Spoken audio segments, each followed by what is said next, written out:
कृषि और कृषि शिक्षा के मंत्री श्री सूर्य प्रताप शाही जी, माननीय सांसदगण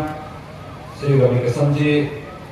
श्री कमलेश पासवान जी, श्री जयप्रकाश निषाद जी, माननीय विधायकगण श्री फतेहबहादुर सिंह जी, शीतल पांडे जी, महेंद्र पाल सिंह जी, विपिन सिंह जी, श्रीमती संगीता यादव जी, डॉक्टर कमलेश पासवान जी, उत्तर प्रदेश बीज प्रमाणीकरण संस्था से जुड़े उपाध्यक्ष श्री राधेश्याम सिंह जी, आज के इस कार्यक्रम में उपस्थित भारतीय जनता पार्टी के सभी पदाधिकारीगण, भारी संख्या में यहाँ पर उपस्थित सभी किसान भाइयों बहनों, मिशन किसान कल्याण के आज के इस कार्यक्रम में मैं आप सभी का हृदय से अभिनंदन करता हूं। मैं धन्यवाद देता हूं कृषि विभाग को, जिन्होंने आज प्रदेश के अधिकांश विकास खंडों के अंदर किसानों के कल्याण के लिए चल रही केंद्र और प्रदेश सरकार की योजनाओं को लेकर के वहां पर वृहद किसान प्रदर्शनी और किसान कल्याण कार्यक्रम के मेलों का आयोजन आज किया है। भाइयों बहनों, हम सब जानते हैं कि भारत एक कृषि प्रधान देश है और केंद्र और प्रदेश की सरकार अन्नदाता किसानों के हितों के लिए पूरी प्रतिबद्धता के साथ कार्य कर रही है। यहाँ बोलना शुरू कर दिया, क्योंकि किसान अगर खुशहाल होगा तो गांव खुशहाल होगा, गांव खुशहाल होगा तो गांव के खुशहाली का मार्ग देश के विकास के लिए, देश की समृद्धि का मार्ग प्रशस्त करेगा। और इसलिए सरकार ने पूरी ईमानदारी और पूरी प्रतिबद्धता के साथ केंद्र और प्रदेश सरकारें इस दिशा में कार्य कर रही हैं। मुझे बताते हुए प्रसन्नता है कि आजादी के बाद 2014 और उसके उपरांत अन्नदाता किसानों की को ध्यान में रख करके जो कार्यक्रम प्रारंभ हुए वह अभूतपूर्व और अभिनंदनीय है। आजादी के बाद पहली बार वास्तव में किसान देश की राजनीति के एजेंडे के हिस्से बने। गांव के विकास के लिए, किसान के उत्थान के लिए, महिला और नौजवानों के हितों के लिए सरकार की नीतियां बननी प्रारंभ हुई और उसका ईमानदारी से क्रियान्वयन का परिणाम है कि आज हर एक क्षेत्र में कुछ नया देखने को मिलता है। भाइयों बहनों, स्वायल हेल्थ कार्ड की स्कीम हो, प्रधानमंत्री फसल बीमा योजना, प्रधानमंत्री कृषि सिंचाई योजना हो या लागत का 1.5 गुना एमएसपी किसानों के खातों में देने का हो, प्रधानमंत्री किसान सम्मान निधि हो या उत्तर प्रदेश सरकार के द्वारा किसान ऋण माफी की योजना, प्रदेश के अंदर एमएसपी के अनुसार क्रय केंद्र स्थापित करके किसानों को एमएसपी का लाभ देने की कार्रवाई हो, वर्षों से लंबित किसान के हित के लिए महत्वपूर्ण और उसकी उत्पादन क्षमता को बढ़ाने के लिए कृषि सिंचाई की लंबित परियोजनाओं को पूरा करने का कार्य रहा हो या फिर फसल बीमा योजना को और सरलीकरण करने या फिर प्रदेश के अंदर मुख्यमंत्री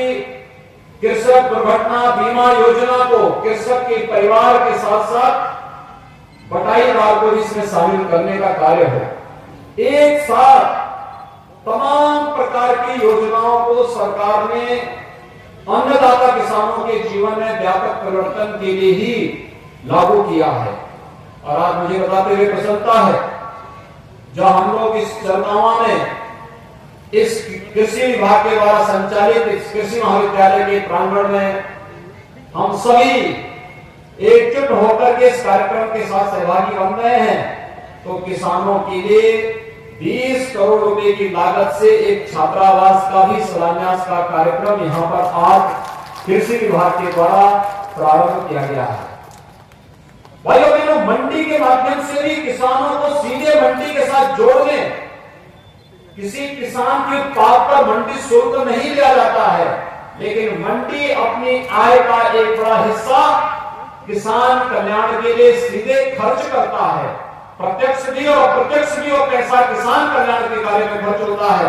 यह प्रदेश के अंदर विगत 4 वर्ष के अंदर आप सबने देखा होगा। और आज जिन कृषक उत्पादक संगठनों की बात प्रदेश के अंदर चल रही है, मुझे प्रसन्नता है कि 576 कृषि उत्पादक संगठन, कृषक उत्पादक संगठन वर्तमान में प्रदेश के अंदर कार्य कर रहे हैं। किसान की आमदनी को हम कैसे आगे बढ़ा सकते हैं? मैं भी ये पंडाल में घूमते घूमते एक पंडाल में गया था, ग्राम कुमोरा की, उस पंडाल में जहां पर एक किसान के द्वारा 2 बीघा खेत में स्ट्रॉबेरी की खेती की जा रही है। और स्ट्रॉबेरी की इस खेती में मात्र 2 बीघा में 6 महीने के अंदर उस किसान ने 6 लाख का नेट प्रॉफिट कमाया है। आप अनुमान कर सकते हैं, उनकी लागत आई 2 बीघा में 8 लाख की लागत आई, लेकिन उन्होंने 14 लाख रुपया कमाया। यानी 8 लाख रुपए अगर अपनी लागत को हटा भी दें तो 6 लाख का नेट प्रॉफिट एक किसान को 2 बीघा खेती में मात्र 6 महीने के अंदर होता है। अगर हम कृषि उत्पादक संगठन कृषक उत्पादक संगठन बना करके गांव में आपस में मिलकर के खेती के इस कार्यक्रम को या किसी भी अन्य कार्यक्रम को करना प्रारंभ करेंगे, उसके बहुत अच्छे परिणाम आएंगे और मुनाफा हमारा कई गुना बढ़ जाएगा। एक किसान और खेती के क्षेत्र में, खेती बाड़ी के क्षेत्र में प्राप्त होने वाला एक मुनाफा ही किसान की जिंदगी में व्यापक परिवर्तन का कारक बनेगा। और केंद्र और प्रदेश सरकार अब यही आप सबसे अपेक्षा रखती है और इसके लिए हर प्रकार का मदद आप सबको करना चाहती है। आज जब हम यहाँ पर मिशन किसान कल्याण के इस कार्यक्रम के साथ जुड़े हैं, आपने देखा होगा अलग अलग किसानों को शासन, केंद्र और प्रदेश सरकार की अलग अलग योजनाओं से लाभान्वित करने का कार्य हो रहा है। कृषि उपकरणों में केंद्र और प्रदेश सरकार के द्वारा दी जाने वाली छूट का मामला हो, ट्रैक्टर का मामला हो, या फिर किसान परिवारों को